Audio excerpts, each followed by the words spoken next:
Season 14 is going to be absolutely insane. There are over 25 new item additions, 24 items that are being completely removed, and over 23 old items that are being adjusted. Mythic items are no more, as every single item will be a legendary, which will open up a mass amount of new item combinations. There's so much to cover in today's video, and by the end, you'll have a complete understanding of how all the new items will work for Season 14. But before we get into it, be sure to check out Skill Capped if you want to truly get better at League of Legends. We're the only service that offers a money-back guarantee if you don't climb at least 5 divisions while actively using our service.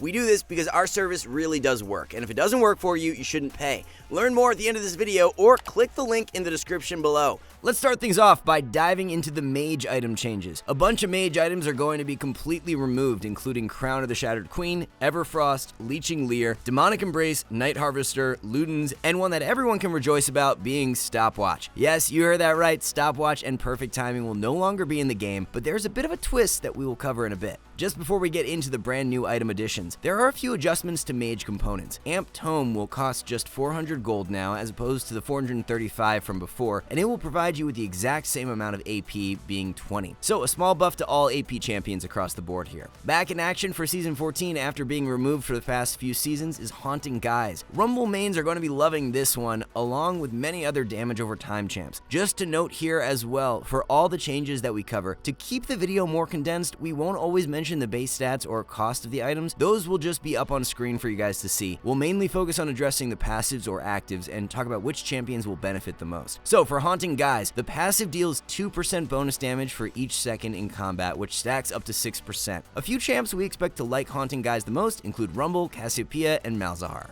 Haunting Guise is also going to build into Liandry's, which is an item all 3 of those champions will absolutely love. Liandry's will have health again along with its burn passive, so it's back to the old days with this one. Dealing damage with abilities will cause enemies to burn for 2% max health magic damage per second for 3 seconds. Any mage that thrives in those extended fights by being able to deal a ton of consistent DPS over time will be incredible with Liandry's. Just to name a few, Brand, Zyra, Lilia, Aurelion Sol, and Rumble will be phenomenal with the item. The second and only other item that Haunting Guise will build into is Riftmaker. With Demonic Embrace being removed, Riftmaker is now going to have its passive to where 2% of your bonus health is converted into ability power. This passive will be called Void Infusion. The second passive on Riftmaker is called Void Corruption, and for each second in combat you'll deal 2% bonus damage, stacking up to 10%. At max stacks you will gain 10% Omnivamp for melee and 6% Omnivamp for ranged. So the true damage effect from stacking Riftmaker is gone, but you will be gaining more Omnivamp. Gwen, Kayle, and Mordekaiser are a few candidates to do well with Riftmaker. However, we definitely expect for Liandry's to be prioritized on a wide range of champions. So at the very start of the Mage section, we mentioned that Stopwatch and Perfect Timing are being removed. However, Seeker's Arm Guard will now have a stasis effect instead. So mages and certain AP assassins will still have pretty good access to the stasis, while all other classes won't have a viable way to access it anymore. Seekers will cost 1,600 gold instead of 1,000 gold to compensate, but mages will now have access to an earlier stasis. When you consider that purchasing Stopwatch on its own was 750 gold before, if Riot were to just combine Stopwatch into Seekers, it would be 1,750 gold. So you're actually saving 150 gold there. Important to note, you only get one use of the stasis from Seekers, and it only becomes a cooldown when you actually complete Zanya's. It will be interesting to see how this affects the viability of AD assassins, more specifically Zed. If you're a mage going up against Zed, you can just rush Seekers now, get not only the added armor, but the stasis too. This could make it way harder for Zed to find solo kills at level 6, since if you were rushing Seekers, you would have it around that level 6 mark. With Seekers being 1,600 gold though, you're definitely heavily delaying your rush item spike by building it, so that should hopefully be enough to keep it balanced so that AD assassins aren't completely trash. As for Zanya's, the item is going to have a bunch of its stats swapped around. AP is going up drastically from 80 to 120, armor is up from 45 to 50, but you will no longer gain any ability haste. Cost of the item is also up from 3,000 to 3,250. The stasis duration and cooldown will remain exactly the same as before. In the past, one of the worst parts about building Zanya's on mages is that it heavily reduced your ability to be a meaningful damage threat. Now that the item has 40 more AP, it should feel a lot nicer to pick up in the spots to where it actually is good. Into those heavy AD dive comps, Zanya's likely becomes even more of a staple purchase than it had already been. Other than mages, Zanya's is likely still a good late game pickup on Jax and Kai'Sa as well. The first brand new item we have to cover is going to be called Malignance. First passive is Ultimate Power, and you'll gain 15 ability haste for your ultimate cooldown. The second passive is Ultimate Flames, and it reads whenever you deal damage to an enemy champion with your ultimate, burn the ground beneath them for 3 seconds, dealing damage every second and reducing their magic resist for as long as they are on the burning ground. From testing on the PvE, it looks like the passive burn does not have a cooldown, so this one is looking super nutty on Anivia. You may be thinking, well, could this item also be strong on champions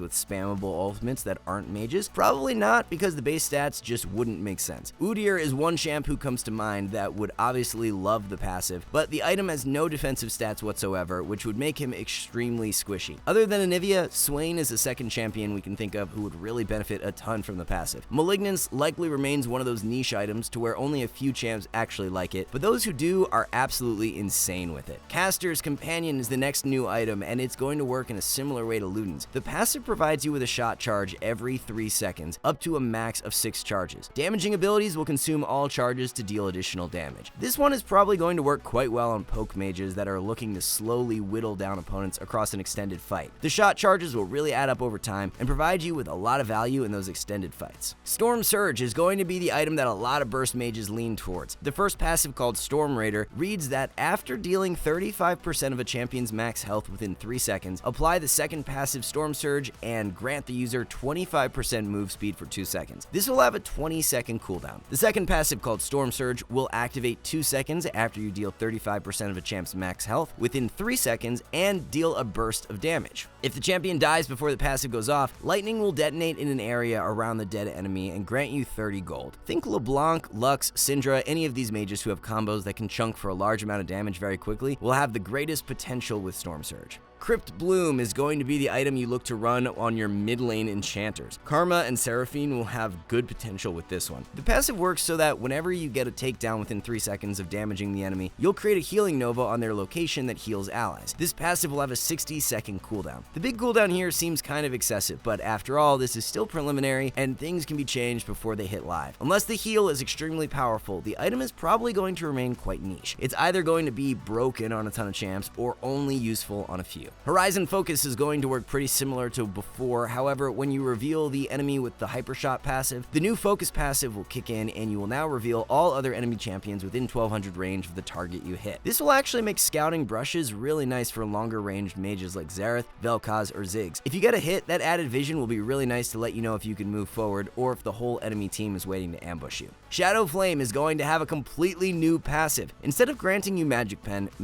will be a base stat, and you'll now have a passive called Cinder Bloom that causes magic and true damage to critically strike enemies below 35% health. This new Shadow Flame in combination with Storm Surge could end up being a really nasty combo, as the burst potential would be ridiculous. Just think about Syndra with both items. She already has the built-in execute with her ultimate, but now with even more execute tools, the one-shot potential will be real. Cosmic Drive is going to work very similar to before, however in a much more simple way. The passive will grant you bonus movement speed for 2 seconds when you damage an enemy champion with an ability. So no more needing to stack up the passive to see the full effects, just a simple bonus movement speed proc when you deal damage. Item likely remains the best on the shorter range DPS mages that need that extra movement speed to help space in fights, so Ryze and Cassiopeia are 2 strong candidates to perform well with Cosmic. Rod of Ages is going to work almost exactly like before, but just with some numbers changed around now that it's not a mythic item. The same champions that ran Rod before, like Kassadin, Ryze, Anivia, and Cassiopeia, should continue to prioritize the item. Now that all the new mage items have been covered, let's move on to looking at what's going on with the assassin items. Duskblade and Prowler's Claw are both being removed. Rectrix is going to be a new component item, providing you with AD and movement speed, which will build into Ghostblade, Hullbreaker, and a new item called Opportunity. For all the OG League players out there, Brutalizer is back for Season 14. The item was originally removed way back in Season 5, and it's making its return 7 seasons later. AD, Haste, and Lethality will be the stats in the item, and it will build into Axiom Arc, Cyrilda's Grudge, and 2 new items being Voltaic Cyclo Sword and Profane Hydra. Cyrilda's Grudge will work similar to before, however it's no longer going to have the 30% armor pen. Instead it will be a flat 22 armor pen plus 12% of your lethality converted into armor pen. This change will make the item less attractive on champions like Ezreal or Yorick, who liked going Cyrilda's but did not build any lethality. The passive Slow also now only procs when the enemy is is under 50% health, so it's not going to have the same kind of catch power like before. So Voltaic's Cyclosword is one of the brand new lethality items, providing you AD, lethality, and haste. The first passive is called Energize, and while moving or attacking, you will generate an energized attack. Dashes and health will stack the energized effect 75% faster. The energized attack will deal damage and slow enemies by 99% for 0.75 seconds. Rengar is one champion who pops out immediately as being the front runner to succeed with Voltaic. Rushing this item if you are snowballing early on and looking to invade would give it a ton of value. Kha'Zix, with the ability to stealth multiple times with his ultimate, should be quite good with the item as well. There could also be some abuse with AD LeBlanc here, as the passive stacks 75% faster on dashes, so LeBlanc with Static Shiv and Cyclosword may end up being a balanced nightmare. Profane Hydra is looking to be the most expensive AD assassin item, coming in at 3,400 gold. It's going to work very similar to Ravenous Hydra, however with the base stat of lethality that Ravenous does not have. Active is going to deal a slash of damage around you to nearby enemies, and the passive will deal a lesser amount of splash damage to enemies as well. Since Tiamat is a component to this item, assassin junglers with weak AoE clears like Kha'Zix and Rengar will have the greatest potential to succeed with it.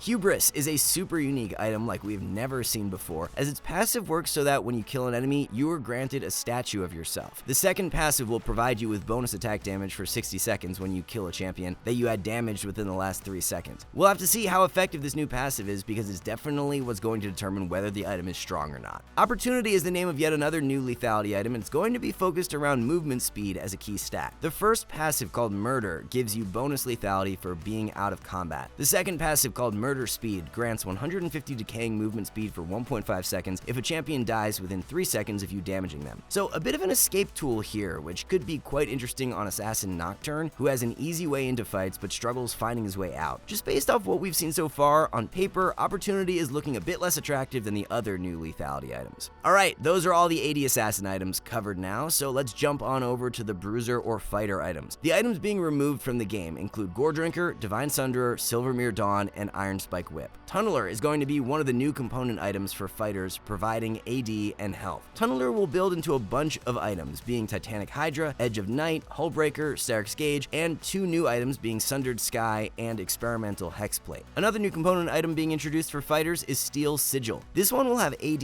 along with armor. As of right now, it's only building into 2 items, being Death's Dance and Guardian Angel. Makes sense though, since those are the only 2 Bruiser items that have armor and AD as base stats. With Divine Sunderer removed, it looks as if Sundered Sky is going to fit a similar theme. AD, haste, and health are the base stats. The passive is called Light Shield Strike, and it works so that the first attack against a champion will critically strike the enemy and heal you. So no more % health damage on a Bruiser item, which will be interesting to see how that affects the top lane meta. Tanks could end up being big indirect winners, depending on whether the new crit strike damage outweighs the strength of % health damage. Tiamat is being changed for Season 14 so that it will now have its active again. The item will have 5 less AD to compensate for the active coming back, but all in all, it seems like that should be a solid trade-off for those that want to rush Tiamat and clear their jungle faster or shove out waves quicker. Riven and Kled are definitely 2 champions who should like the direction of this change, as they have been rushing Ravenous in the past and will now have even more shoving strength early in lane. Ravenous Hydra is being changed in exactly the same way to Tiamat, as it will now regain the active. The stacking AD effect of Ravenous is gone though, so it won't have the same kind of snowball power as before. Stats are being swapped around a bit, as the item will cost 100 gold less, offer 5 less haste, but 5 more AD. Titanic Hydra will also regain its active, but for the cost of losing its passive to where it would convert health into AD. Base AD is going up drastically though, from 30 to 55 to help compensate. This should actually make Titanic Hydra a more attractive rush option now, as you'll be getting more AD than before when picking the item up first. Late game scaling strength is down, but the early game power is up. Urgot is one top lane champion who may look to take advantage of this Titanic rush. Experimental Hexplate is going to be for fighters that look to more so heavily play off their ultimate's cooldown. The first passive will provide you with 30 ultimate ability haste. The second passive gives you 35% attack speed and 15% bonus movement speed for 7 seconds after you cast your R. Olaf is one champ we can definitely see thriving with Hexplate. Nasus has potential, although he'd probably rather the passive give AD instead of attack speed. You'd think it could be good on someone like Illaoi, but she just doesn't get much value out of attack speed, which may gate it for her. Tryndamere could actually be quite good with Hexplate as a later game pickup, since the ultimate haste and attack speed are both stats he will really like. Hullbreaker is seeing some pretty big adjustments for Season 14, as it will no longer provide you with bonus armor and magic resist for being alone. As a matter of fact, the item won't have any isolated perks anymore, so it won't be solely tied to that split push identity. The new passive works so that basic attacks provide stacks up to a max of 5, and at 5 stacks, your next auto will deal bonus damage to champions, epic monsters, or towers. The second passive will provide nearby allied siege and super minions with 15 scaling to 90 bonus armor and magic resist, but you won't need to be isolated to get the effect. So overall, it looks like Hullbreaker will remain a great split push pickup, however less effective than before, while providing you with a bit more strength while grouped up with your team. The biggest pain point of playing against a Hullbreaker champion was just how difficult they were to take down when alone in the side lane, so now with that aspect of the item removed, it should hopefully feel a lot more balanced. Stridebreaker is going to have its active change to where instead of just slowing the enemy on use, it's also going to grant you 25% bonus movement speed per champion hit that decays over 2 seconds. So it looks like Stride is going to become an even better pickup on fighters who lack a gap closer like Garen and Darius, as their sticking power will be amplified. Wit's End is going to function quite similar to before, however, there will be tenacity added onto the item. 20% tenacity is the number that Riot is going with right now. This should make Wits an even better pickup on someone like Aurelia, who needs to be diving into fights and will almost always get hit by some sort of CC. Still a situational pickup, as you don't want Wits if the enemy comp has heavy AD, but against magic damage comps, Wit as a core pickup on auto attack focused bruisers will be great. The passive on Spear of Shojin is being changed, as you will no longer gain scaling ability haste on your basic abilities. Instead of just being simplified so that you will gain a flat 15 haste on your non-ultimate spells, there will be a new passive added as well, to where spell hits grant stacks up to 3, and your spells deal 3% increased damage for each stack. So your spellcasting fighters who can stack this new passive super fast will be the ones liking new Shojin the most. Riven and Aatrox are two champions who we expect to see the most success with Shojin, while Jack should still do quite well with it too. Moving on to having a look at the ADC item changes, there's actually not a whole lot going on here. 2 items are being removed, as Rage Knife and Gale Force are getting the boot. There's just one new ADC item being introduced, and it will be called Terminus. It's going to work much like Rage Blade, as you're getting AD attack speed, and the first passive grants on hit magic damage. The second passive will have your auto attacks alternate between light and dark attacks. Light attacks grant 3 to 5 armor and magic resist stacking 5 times, and dark attacks grant 6% armor pen and magic pen stacking up to 30%. Each effect will last for 5 seconds. So a bit of a more defensive on hit item here. Right now we have Rage Blade and Blade of the Ruined King that are very offense focused, but with this new passive on Terminus, if you want added durability, it will be the way to go. Guardian Angel is going to work pretty much identical to before, however, instead of providing you with 40% of your max mana on revive, you will now be getting 100% max mana back. Of course, like we mentioned earlier, Stopwatch is being removed, so it will no longer be a component to Guardian Angel, and the component replacing it is Steel Sigil. Nothing should change in regards to who you're picking up Guardian Angel on and at what point in the game you're grabbing it, as we expect Guardian Angel to remain a late game pickup. Phantom Dancer is being changed to where it's receiving some more base movement speed, but you'll no longer gain bonus movement speed when you're attacking. Before, it was 7% flat and an added 7% when attacking, but now it's just a flat 10, so overall the mobility from Phantom Dancer in a fight is going down. There are 6 tank items being removed for Season 14, as Turbo Chem Tank, Radiant Virtue, Even Shroud, Stoneplate, Aegis of the Legion, and Life Well Pendant are being sunset. Hollow Radiance is the name of the first new tank item, and it's going to be the magic resist version of Sunfire Aegis. It will have the Immolate passive, to where taking or dealing damage will cause you to deal magic damage per second to nearby enemies. The new Moonburn passive will deal bonus damage around an enemy when you kill them. So lots of AoE damage potential coming out of this one, which will be great on your tanks that want to get right up in the thick of things. With the item providing only magic resist and no armor, it's of course going to be situational, but we now have another option when it comes down to tank MR items. Unending Despair is the second new tank item, and it's going to have health, armor, and haste. The passive works so that while in combat with champions, every 7 seconds you'll deal magic damage to nearby enemy champions and heal for 175% of the damage dealt. Tanks that can deal a good amount of consistent DPS are going to be liking this one the most, so Mundo should be a great user. The third new tank item addition is going to be called Kanik Rookern. This one has a ton of magic resist, as you're getting a flat 80 MR. The passive is called Mage Bane, and after not taking damage from champions for 15 seconds, you'll gain a magic shield scaling off 18% of your max health. Heartsteel users that want a magic resist pickup are going to be loving Rookern Rook earn the most due to this passive scaling with health. Tahm Kench, Mundo, Sion, Cho'Gath, and Shen are candidates to see great success with this one. Jock Show is going to work quite similar to before, but of course without the mythic passive now. You're still going to get the split of armor and magic resistance, and the passive will now increase your resists by 25% after being in combat with champions for 5 seconds. In games where the enemy comp is very split in damage, Jock Show will remain a great pickup on your tanks. Deadman's Plate is being changed in a very interesting way to where its new passive will increase the strength of movement slowing effects by 25%. Everything else about the item is the same as before, just with some numbers changed. Although Deadman's is considered a tank item, this new passive will make the synergy between Deadman's and Stridebreaker super nuts. Stride slow will be increased when you grab Deadman's, so a 2-item core should be really nice on the likes of Darius and Garen. Force of Nature is being changed in a very interesting way to where it will now grant you 60 magic resist instead of 30 when at max stacks of Steadfast. So when fully stacked, you can have in total 110 magic resist from just one item. The item will work best into champions that can throw out spells repeatedly and get you to 8 stacks of the passive very fast, as it stacks when you take magic damage. In that case, Force of Nature is looking like the new hard counter item to heavy DPS magic damage champs like Ryze or Cassiopeia. Grabbing the item into those champs and quickly reaching 110 magic resist will make you so difficult to take down. If we take a look at the broader support item changes that will affect every single support in the game, Riot are removing all starter items, and you'll now just have one to choose from. This starter item will be called World Atlas, only cost 40 gold, and provide you with health, mana, and health regen, along with 3 gold per 10 seconds. There will also be 2 different ways to generate gold from the item, as you will gain a charge every 18 seconds, up to 3 charges, and while near an ally, you can consume the charges by landing your damaging abilities and attacks on enemy champions and structures, or by killing a minion. Interesting to note though is that you will receive 20 gold from the minion kill, while your teammate will receive the same amount of gold as they would if they had killed it themselves. This means that prioritizing cannon minions with your charge won't be a thing anymore, which should actually make the quest much quicker for melee champions, as you can just spam out the charges off cooldown. Let's also not ignore the fact that you'll now be able to start building towards your first core item even quicker due to World Atlas only costing 40 gold, as you could grab a longsword if you're playing Senna or Pike, or an amp tome if playing a Mage or Enchanter. Completing full items on support has always been a pain, so this adjustment looks to combat that. Now, once you generate 500 gold from World Atlas, it's going to transform into Runic Compass. Runic Compass will just have the same base stats as World Atlas, but with higher numbers. You'll also gain a bit more gold when you proc your gold generation charges.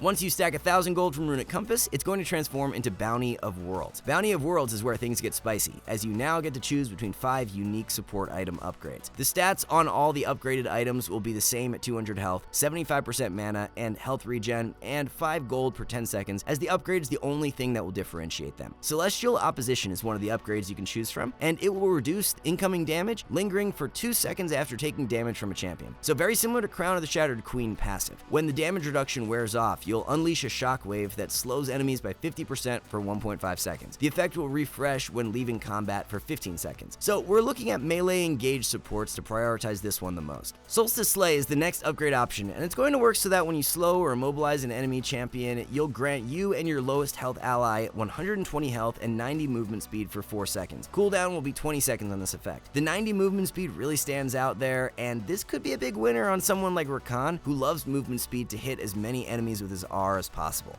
Bloodsong is going to be the no-brainer upgrade when you are playing AD supports like Pike, Senna, or Pantheon. After using an ability, your next attack will be enhanced with 75 physical damage on hit and will have a 1.5 second cooldown. If the target is a champion, you will apply Expose Weakness, which increases damage they take by 12% for melee and 6% for ranged over 6 seconds. So basically an AD support version of Even Shroud now. This one definitely seems like it may be a bit overtuned, but we'll have to see how it plays on live or if Riot tweaks the numbers before it drops. Dreammaker will be your Enchanter support upgrade, and you will gain a blue and purple Dream Bubble every 8 seconds. Healing and shielding another ally will blow both Dream Bubbles to them and empower them for 3 seconds. Blue Bubble will reduce 140 incoming damage on the next hit, and Purple Bubble grants 90 bonus magic damage on the next hit. For the 5th and final support upgrade, it's got a super weird name, being called Zazik's Realm Spike. This will be your optimal pickup on mage supports like Xerath, Zyra, Brand, and Vel'Koz. Dealing ability damage to a champion will cause an explosion at their current location that damages the target and nearby enemies. Just a 3-second cooldown on this one, so for a poke mage like Xerath, he's really going to be enjoying this. We could also see this picked up on certain enchanters if they would rather have more offensive capabilities. Seraphine being able to spam out her Q in mid to late game fights could get pretty good use out of Realm Spike. So lastly, here we have changes to enchanter items. Being removed for Season 14 will be Chemtech Putrefier and Chalice of Harmony. Glowing Mote will be a new component item that costs 250 gold and gives you 5 ability haste. It's not just going to build into Enchanter items though, as it's a recipe component to Lost Chapter, Sheen, Brutalizer, and a ton of other items that have ability haste. Dawn Core is a brand new addition, and it's going to be your prototypical Enchanter pickup. The passive will provide you 3% heal and shield power along with 5 ability power per 100% base mana regen. The second passive will grant 18 summoner spell haste, so a bit more survivability potential for enchanters with that summoner spell haste, and if they also run Cosmic Insight and runes, flash cooldown will be shaved off quite considerably. Echoes of Helia is being changed so that the Dissonance passive is removed. It's basically gone from Echoes and being slapped onto Dawn Core, as you'll no longer gain 3 ability power per 25% base regen. Soul Siphon passive will remain on Echoes, so it's still going to fit a very similar theme to before. And for the final item change of the video, Staff of Flowing Water is being adjusted so that the movement speed is gone, but you'll now get 15 haste and 5 more AP. Mana regen is also up from 75% to 125%. Cost is however going up by 200 gold from 2100 to 2300. Rapid's passive is also being changed so that it no longer grants haste, but it will now provide you and your ally with 40 AP and 10% bonus movement speed over 3 seconds. So basically the haste from the passive is now a base stat, while the movement speed is now on the passive. This should be net positive when it comes down to peeling for your carries and keeping them alive. However, you as the Enchanter will be slightly more vulnerable on your own without the flat movement speed. Alright guys, before we wrap this up, let's tell you a little more about Skill Capped. So we offer a 5 division rank up guarantee, and think that's a pretty crazy thing to offer. It's like a gym membership guaranteeing you'll get ripped. Your local gym would go bust if they offered that, right? Not us. We've offered this for years because our service really does work. It works so well, in fact, that we're able to produce by far the largest catalog of premium league guides on the internet. We add over 20 videos a week with over 1,600 guides curated into over 100 courses no one can compare. We've also sent Challenger players into ELO Hell 714 times and counting, where they commentate how to carry live. They also respond to all questions asked. Sign up today for as little as $6.99 a month if you are serious about improving. So that's going to wrap it all up for the massive Season 14 item update. Be sure to let us know what you guys think of the changes down in the comments below. Thanks for watching, and we'll catch you in the next one.